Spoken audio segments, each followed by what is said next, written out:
We've all seen, or maybe you've even participated in, group cold plunges. That's where a bunch of people strip down to a swimsuit and get into a body of water in the middle of a snowy winter. Sometimes it's for fun, sometimes it's for charity, and sometimes it's for your health. Now people are doing it at home. I'm Lexi, and this is Delightfully Different.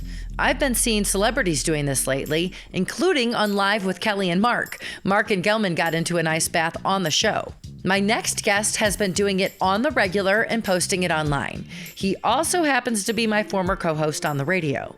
I asked if he would tell us about why he gets into an ice bath almost every day, and he said yes. Hi, I'm Jared, and I cold plunge every day. Now, is cold plunging, I thought it was called ice baths. So ice baths, cold plunging, it's all kind of the same thing. It's, a tradition that goes back literally thousands of years through lots of different cultures that have been doing it. Russians, a lot of the Slavic countries, Norwegians, even Native and Indigenous American communities have been doing it for literal centuries for its health benefits. So. I guess I didn't realize it had such a long history. Is it the same thing as cold water immersion as well? Yes. Yep. It's all part and parcel to it. It's something that, like, you see a lot of bros do it online right now. Like, it's become really, really popular to do, like the whole joke is, it is possible to take an ice bath and not post about it on Instagram. But apparently you have not found that, because I see you posted on Instagram all the time. Now, for the record, I haven't posted one in a while because I was publicly shamed into silence. So, well, we were fascinated sitting here watching every day going, is he getting in the damn water again? What is wrong with him? And then I found out 2 of my brother-in-laws do this as well on the regular. It's something that I've done for several years, but it's something that I started doing regularly, probably about a year ago, almost every day, trying to get into the cold plunge. And you do it every day? Just about every day. Yeah. Holy cow. Okay. So when you talk about the history of it, when you talk about these countries, they seem to be cold countries that are doing it. Is that part of the reason why they're doing it? Because they're yes and no, not always, especially for a lot of like the Indigenous American communities. They will do it. And the way I do it has alternating hot and cold therapy to it as well in different variations. Okay. But they would do it in like sweat lodges and use it as part of a way to regulate your body temperature while they were doing a sweat lodge.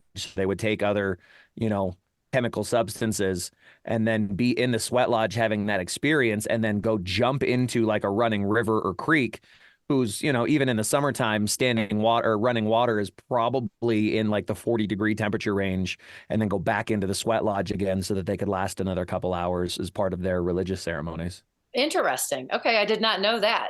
Now walk me through how it works. Like, what do you do? Tell me, like, from the beginning to the end, what happens with this process? So the basic principle is, it's submersion up to the neck in any water that's less than 50 degrees. It's got to be 50 degrees. For a total of 11 minutes over the course of a week, collectively. So okay, so you're only getting in for a few minutes at a time. I go above and beyond. Like, I'm in it for probably 6 to 9 minutes total. In the summertime, I'll be in for longer just because it feels good. But to get the maximum benefit of it, submersion up to the neck, sub 50-degree temperatures for anywhere from 90 seconds to 3 minutes at a time, and then you can get out. So there's a couple of different reactions that happen when you get in, and it's all done. Like, I know when I do it by myself now, like, I know what my body can handle. I have some things that I've done. I did it initially with a coach and a friend first that helped me kind of adjust to it and learn what my body's going to react and what practices were safe. So really, I actually get into it all winter long. It'll be snowing sideways outside. The air temperature will be 28 degrees and the water temperature will be 32.5 degrees. I've literally pulled inches worth of ice off the top of my cold plunge and still got in it in the wintertime. If you look at the Banksy Talks Instagram page, you'll see some of those videos. I've had friends come over that want to try it. I've gotten into like cold running creeks and done it in like Highland and Alpine, Utah, just to experience like the natural running water. It energizes you. The big thing that most people talk about is the dopamine spike that you get from it. Yeah. So when you get in, your body has the initial spike of adrenaline. That's your natural reaction. You have a fight or flight reflex that your body immediately goes into. And that's when you start having that shortness of breath. When you first get in, that's that shock reaction, your body going, holy crap, there's something wrong. I shouldn't be here. And you have that initial spike of adrenaline. Right. Once you get through that initial spike and that initial reaction, which for me now takes about 20 to 30 seconds to get through. Was it like your that body the first has time? between 15 and 18 minutes of cold exposure before anything negative happens to you. What is that? Was that how long it took? Did it last that long when you first started doing it? You said it was longer when I first started doing it. Oh yeah. Okay. It took me over a minute to kind of get to that calm breathing stage from that shock reaction when I first got in it. I was first doing it like in the summertime when it was, 90 degrees out and we were dumping 20-pound bags of ice in the cold plunge to get the water down to the proper temperature. But it's still, take your breath away cold. Like it should be take your breath away cold when you get in it.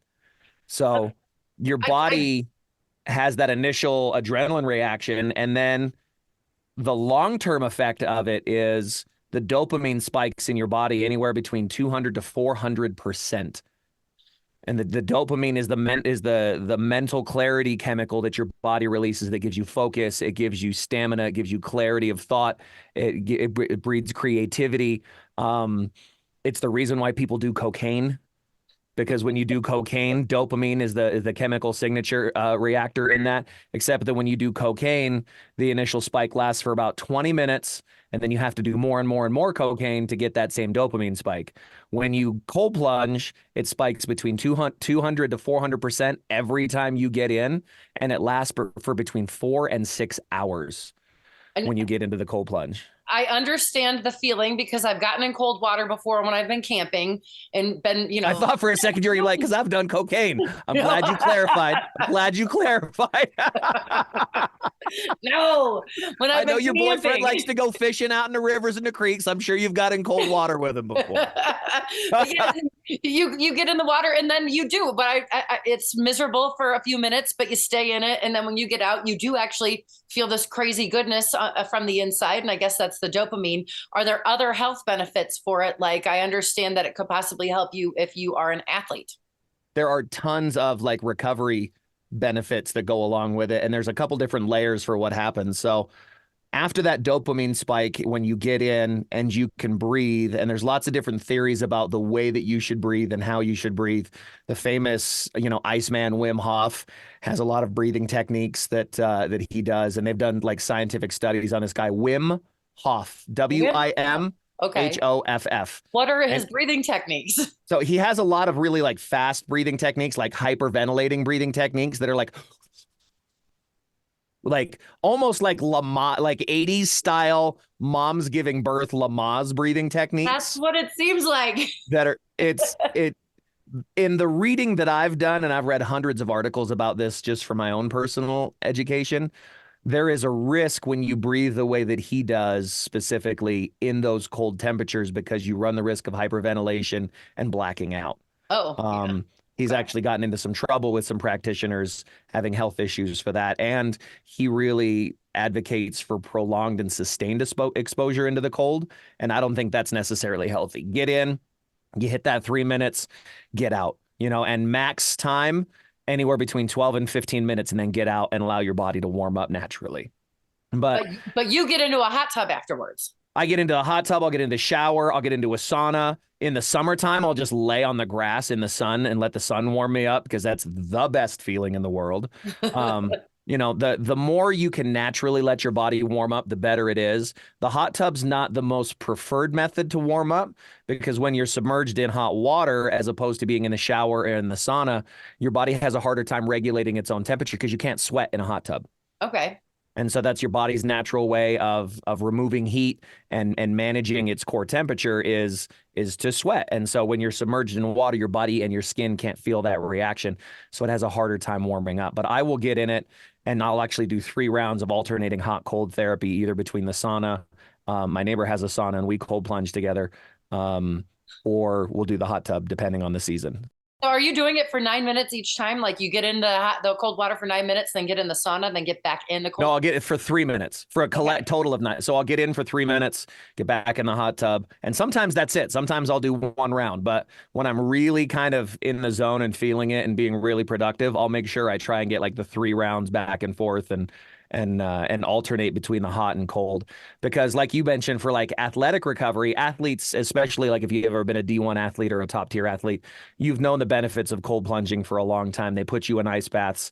It reduces inflammation at such a high level that it allows your body and your muscles to heal and recover because they're not inflamed and full of acid. It expels all the toxins out of your muscles and your recovery system. And one thing a lot of people don't realize too when you get into the cold is there is a liver reaction that your liver has where it actually pumps out proteins to all of your major organs. That's the equivalent of getting a night's sleep full of recovery. Really? So you talk about getting in the cold and the dopamine spike, right? Like the mental health. Yeah. And then you talk about the adrenaline spike and all of those things that help you feel good in the short term. But in the long term, your body's actually doing things that it thinks it's doing to protect your heart, your lungs, your brain, your kidney, your liver, your stomach, your intestinal tract, all of those things to keep them operating, all those core non-sympathetic reflexes in your body that need that autoimmune kind of drive, right? There's the things that we volunteer to do, and there's the things our body does automatically. All those automatic systems are protected by this protein in the liver, and it helps heal them, protect them, and energize them, almost to the equivalent of getting like an 8 or 9 hour night's sleep. You make it sound so wonderful, but I don't want to do it.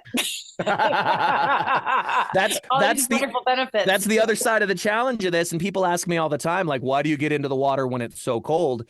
And a couple of other like people who are way more well-read and well-spoken than I am, like Joe Rogan talks about it. He just goes, because it's hard and I feel like a badass when I do it. Joe Rogan's been a big proponent of it for a long time. He has a really nice cold plunge in his yard. I have a cheap $100 one. I wish I could have a nice one like he has. It would be awesome. So you actually went and bought a contraption for this. It's not like you're getting in a tub in your. No, I'm not getting like a horse trough. It's an insulated cold water specific tub that I can keep fresh water in. You know, I live at the top of the mountain. My house is almost 7,000 feet above sea level in altitude. So the water stays pretty cold even in the summertime. So it's an easy thing for me to get into. You don't have to get into the water when it's 30 something, 40 something degrees. Like I said, anything below 55 degrees will give you that max benefit. That's cold. Water below 70 degrees feels cold to the body. You know, your body temperature's 98, 99 degrees, depending on what your, you know, typical resting core temperature is. Women run a little hotter than men do typically, you know, so it's, anything below that temperature is going to feel cold when you get in it. I like to get in it when it's frigid and freezing, just for the mental trial of convincing myself to do hard shit. Okay, gotcha. That's really there's a savageness to it, knowing that like if I can convince myself to get into a tub when every instinct in my body says, "Hey, dummy, you shouldn't be doing that." That's like a life or death situation. That's risky. And then knowing I can do that, anything else I face during the day in our pampered and comfortable first world problems life, you know, is going to be easy after that. That's how I felt when I went bungee jumping. Literally, it's that same mental challenge, just a little less life-threatening than bungee jumping. Yeah. So when you're in the tub and you're sitting there for the 3 to 9 minutes or however long you end up doing it, what do you do while you're in there? So I just meditate and breathe. I focus specifically on nasal breathing, breathing in and out and exhaling through your nose and making it as long and slow a process as I can. If I can get down to somewhere between 5 and 6 breaths a minute, I feel like I'm doing really well. Like normally when I'm just resting and sitting, I'm at about 6, 7, or 8 full slow breaths a minute. But it's focusing on your body absorbs 30% more oxygen when you breathe and inhale through your nose and use diaphragmatic breathing rather than just breathing through your mouth and breathing through your lungs. Huh. So you're not like sitting there reading a book then? No, no.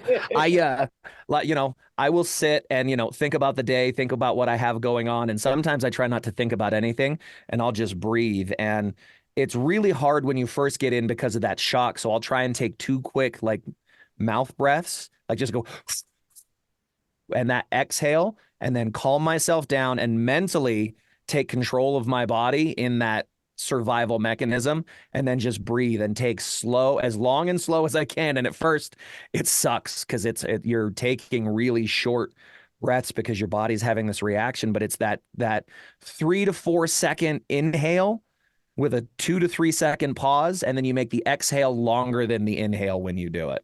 And then you try and extend that longer and longer as you go through to the point where you're having like an almost 10-second inhale like a 5-second pause and like a 15-second exhale by the time you're done. And you're just sitting there in the cold, doing these little micro movements so that the thermal layer doesn't build up around your body and you keep that cold reaction.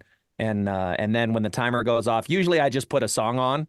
And when that song's over, the average song's about 3.5 minutes long. And I know that by the time, Van Morrison Brown Eyed Girl is done, okay, I made it 3 minutes. Well, you obviously don't have asthma because that's a lot of slow breathing. It can help. It can help with a lot of things. I won't say there's a lot of people out there that will claim it'll cure and heal all these things. I won't say that, but I will say for me, I've played competitive sport for a long time, a lot like you with your history playing roller derby, and now all the physical work that you do, like owning your horse stables and all those things that you do. Like when you get into that place mentally where you're battered and bruised and broken, whether it's an ailment that is, what's the word I'm looking for? Something that you can't control, right? Something that you're born with, something that you've got. It's not something that you volunteer, that's voluntary. The word is escaping me right now, but like my asthma, as opposed to me hurting because I'm lifting bales of hay. Right, exactly. It can help improve both, because really all you're doing is exercising those systems. When you're in the cold and you start breathing, all of the micro muscles around all your blood vessels are contracting and tight. And as you mentally focus and breathe, they will open back up. And just like any other muscle, you have to work those muscles in order to maintain their health. So your entire cardiovascular system, when you get into the cold water, gets a workout that otherwise it wouldn't get. And if you are consciously working out and improving any muscular system, you're going to see improvement, and whether that's recovery from injury, recovery from strenuous work, whether you're just, a blue collar physical worker, or you are working out in the gym, whether you have, an ailment like asthma or something else, you can improve and do a lot of things to make your situation better. It may not cure your asthma, right? Like I would never say that. I'm obviously not a doctor in any way, shape, or form. But by not doing those things, you're certainly not helping yourself get better. Okay. All right. I'm Lexi, and this is Delightfully Different. This week, I'm talking with Jared, who does a daily cold plunge. Tell me about the first time you did it and why. The first time I did it, I mean, I've done it for years with rugby, but we just did it because it was something our trainers did. Okay. Like when we were playing, not like new you would just, for you then. we would go sit. I mean, I've played rugby since I was a teenager, and it was something that there was always, a barrel sitting there or a tub or something, a water trough, just dumping full of ice in it. And as part of your, heavy day, heavy contact recovery, you just go sit in the ice bath for 7 minutes and then get out, go get a hot shower and go, because it would just help with muscle recovery. So I had done it with that standpoint in mind, but from like a mental standpoint, from like a self-help, mental awareness, self-betterment, self-care kind of thing. Yeah. The first time I did it was probably 3 or 4 years ago. Well, no, probably even more than that. Probably 5 or 6 years ago, if I think about it now. And it was my neighbor across the street that actually helped introduce me to it. And it started with us just like going hiking together and like jumping in creeks and waterfalls and stuff. And at first you just think it's fun. And then he goes, no, there's actually a benefit to this. The Japanese have been doing it for centuries, especially with some of the different Buddhist and Taoist monks have been standing and meditating in waterfalls for this exact reason, for these same mental health clarity benefits. And so the first time I did it, it was more just like fun and play. And then you realize that there is a benefit to it, and you focus more on the mental aspect of it. And you kind of like grow a little introspectively and kind of get more and more involved in it, to the point where you find yourself in a snowstorm going outside and talking yourself to go sit in a cold plunge. And then putting it on Instagram. And putting it on Instagram for the world to see, to think I'm a crazy talker. You bought the tub though last year. You had the tub for about a year, and you said it cost about $100. The one I got costs about $100. You can get them on like Alibaba for less. If I had to go back and do it again, I like the one I have. It's not the most durable, especially for my size. Like I'm 6'3" and 270 pounds. It's about, I've hit the limits of what it could do. There are other products out there that I would like to get, but you can get anything ranging from, a water trough at Cal Ranch for $75 that you can get in, to the ones that like the celebrities use, the Joe Rogans and the Mark Wahlbergs of the world. Mark Wahlberg's another big like celebrity proponent of it. He gets in it. Russell Brand has one that he gets in every day. Their units, I think, cost like $25,000-$30,000. Like they're more expensive than like a hot tub. And you know, there are these fully enclosed units that keep the water at a very specific temperature and circulate and filter. And there's all kinds of fancy stuff they do. Yeah, is yours like inflatable?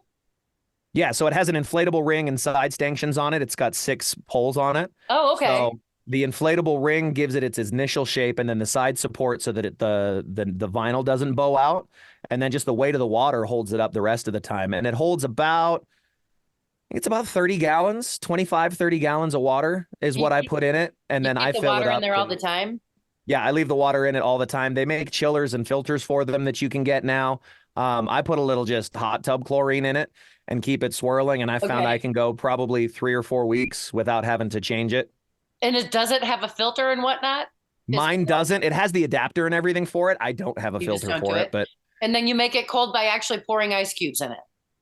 I don't have to yet, but pretty soon here, like, I mean, it's supposed to snow like at my house tomorrow. We're supposed to get like 2 inches of snow at the house. I won't have to put ice in it probably for another month. But when we do, like, I'll go down to the store and get 2 20-pound bags of ice and put all of the ice in the tub and stir it around before I get in it. So it'll drop that temperature pretty quick. And do you get in naked? No, I have, but you know, my backyard has like a public park behind it. So it's due to being seen, not due to hurting your wiener.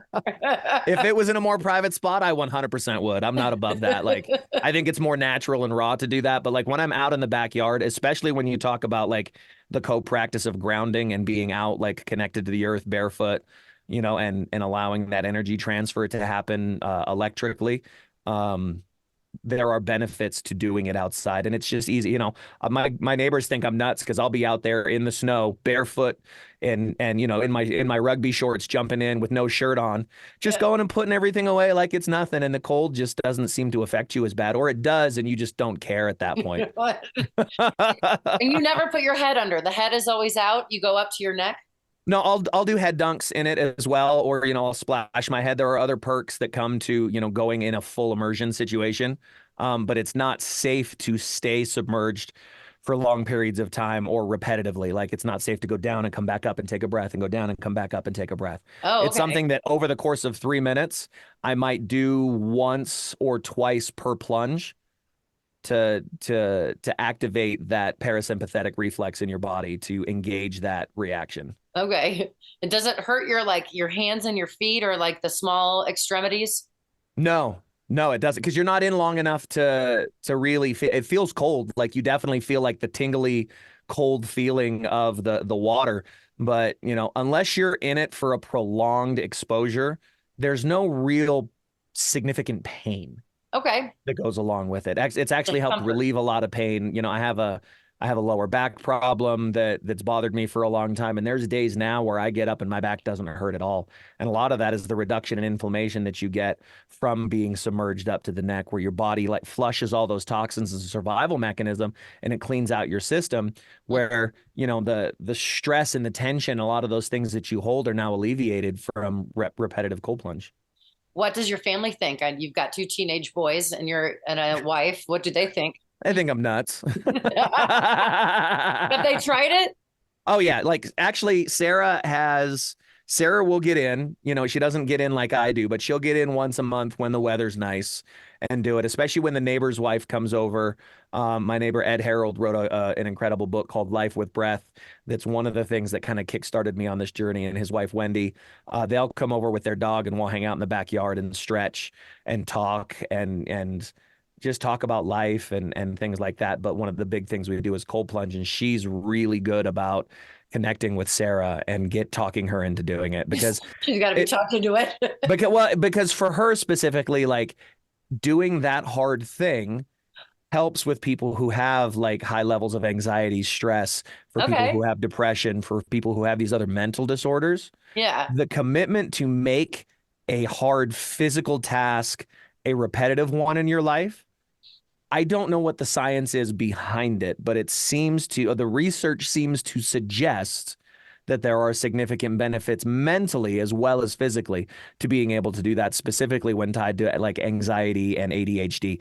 A lot of that may have to do with the spike in dopamine, obviously, but the correlations aren't crystal clear there with it. So I don't want to spout nonsense. What, and will the kids get in? So the kid, like, both my kids are athletes. My 14-year-old is playing on the high school soccer team as a freshman this year, and he'll come back, and he has zero desire to do it since it's been cold out, but he'll get in on like if he's played in like a multi-day tournament, if he's had a really rough practice or a really rough game, he's a goalkeeper. So if he's hit the ground a lot and he's feeling really beat up, he'll actually ask to get in it and he'll be like, Dad, I think I need a cold plunge. So we'll jump in the hot tub, let his body relax, and then go get in the cold plunge.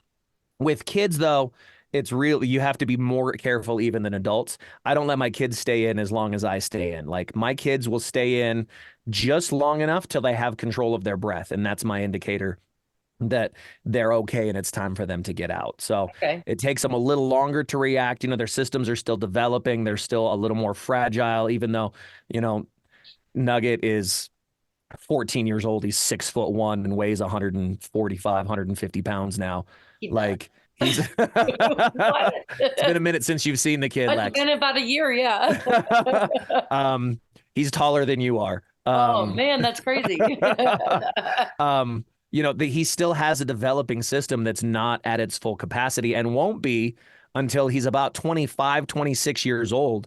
Men and women don't physically fully develop until they are in their mid-20s. Right. So it's best at that point, like especially with my 10-year-old, when he gets in, I only let them stay in as long as it takes for them to control their breath. So they have that shock reaction. I get them down into their neck, they're submerged, and once they're breathing calm and focused and stable on their own, then I get them out and I allow them to warm up. So those are the risks for a young person. Are there downsides or risks for adults? If you have like low blood pressure and things like that, it's not the most ideal thing to do. There are risks to it. It's not a cure-all. It's not a magical, ancient holistic elixir that's going to fix all your problems. If you have low blood pressure, if you have diabetes and are prone to low blood sugar, it's also something that you should be careful with because of the risks for blacking out. Especially with low blood pressure, because, the drowning risk is high. You are submerged to the neck in water. You black out and you spend 30 seconds under the water, you take one breath in, and that's lights out forever. So there are things you need to be careful with. There's also some studies that suggest that the repetitive cold plunging and the reduction in inflammation in your body, if you have arthritis or other chronic issues, chronic was the word I was looking for earlier. Yeah, there you go. If you have other chronic issues like that your body might not be able to regulate the inflammation as much on its own because it learns to become dependent on the activity of cold plunging for that relief. Interesting. There's ongoing studies with that, though, that haven't been confirmed yet. So. Well, and I've also read that, you do it every day. I've read that most other people don't do it every day. This is something that they're maybe doing once a week or maybe twice a week. Yeah, so to get the maximum benefit of it, you only have to be in for a total of 11 minutes over the course of 7 days. So it's really just the minutes, not the how often you're doing it. It's the total amount of time that you spend submerged to allow your body to react properly. So it needs that collective time, Okay. So if you get in for 2 minutes at a time, that means you have to get in for 5 days, right, to get that total of 11 minutes. If you get in for 3 minutes at a time, you only have to get in for 3 days and change. If you do it twice a week, you're going to be spending a little longer in it, but there are the safe parameters, and everybody has to learn what their own safe parameters are for how your body's going to react. I can go get in it now, and I know I can sit in it for 7, 8, 9 minutes at a time, especially when the weather's warm. I've sat in it for 10 or 12 minutes before and not even flinched and just meditated, focused, and been able to breathe through any of that physical shock and trauma and have never had a negative issue or a negative incident with it. What do you say to people that think you're crazy? I probably am a little bit. Okay, that's a good answer. When you said you were shamed off of posting it on Instagram and you haven't posted it for a while, what did they say to you? Who shamed you? Well, a lot of it was a bunch of friends that actually do it. They're like, you don't have to post every time you get in, Jared. You're making us look bad. And I'm like, no. So I went to, and if you see the hat, it says Light the Fuse. I went to a men's retreat in Dallas last summer where we were together with 30 other mostly military veterans and first responder veterans in Dallas, Texas, around a lake. And it was all about experiencing and gaining exposure to different modalities of physical and mental healing. Okay. So we tried a lot of different things over the course of 3 days. And one of those was the breathing and ice bath exposure that I was already exposed to. And it really kind of reignited that spark in me. If it connects with you like it did with me, great, go for it. But there are a million other things out there, especially when you talk about holistic medicines, methods, and practices. Yeah. You know, there's people that love to go do hot yoga. That's why. You know, there's people that love to, just go hiking. That, whatever it is that works for you, go for it. At 45 years old, I've realized that none of us have the answers to anything, that we're all just kind of making it up as we go. And if it works for you, go for it, because we're all a little weird. Well, I think that's a great note to end on right there. Thank you. Thank you for the interview, old friend. I love you. There are links to some of the things that we talked about, including how to watch Jared take his ice baths wherever you get this podcast. There are ice bath tubs for sale all over the internet, ranging from about $100 to more than a car costs. There have only been small studies done about the health benefits of ice baths. There's not enough evidence that says it's healthy, but there's also not enough that says it's not. The people that do it say it makes them feel good. If you're going to give it a try, talk to your doctor or an expert first so you don't end up frozen in a tub in your backyard. Thanks for joining me this week on Delightfully Different. If you or someone you know lives life differently, I'd love an interview. Email me, lexiontheradio@gmail.com. That's LEXI ontheradio@gmail.com, or go to delightfullydifferentpodcast.com and have a delightful week.